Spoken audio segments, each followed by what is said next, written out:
এই কি ঘটছে, আপনারা কেউ সংবাদ পেলেন, কখন আসলেন, এখানে কি কি কি ধরনের ক্ষতি হলো বা অগ্নিকাণ্ডের কি সূত্রপাত আপনারা প্রাথমিকভাবে কি মনে করতেছেন?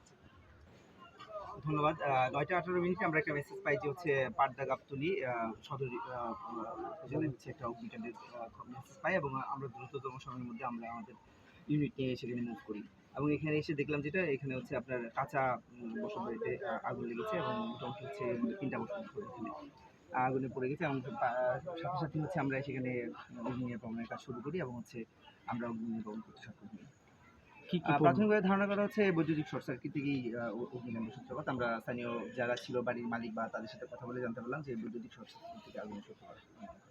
এখানে কিছু গবাদি পশু ছিল, ৮টার মতো ছাগল ছিল পড়েছে, এবং হচ্ছে অন্যান্য যে বসতভির আসবাবপত্র বা যে জিনিসপত্র থাকে সেগুলো হয়েছে। তবে হচ্ছে আসার কথা হচ্ছে যে পাশাপাশি লাগোয়া আরও ২টা ঘর ছিল, সেই ২টা ঘরে আগুন যেতে পারে না, তাহলে হয়তো ক্ষয়ক্ষতির পরিমাণ আরও বেশি বেড়ে যেত। আপনারা কতক্ষণ চেষ্টা করলেন? আমরা ৪৫ মিনিট সময়ের মধ্যে আপনার পুরো নাম এবং পদবি? আমার নাম হচ্ছে মোহাম্মদ আব্দুল্লাহ খালিদ, স্টেশন অফিসার, কিশোরগঞ্জ সদর ফায়ার স্টেশন। আমরা আসলে কি বাড়ি বাড়ি থাকতে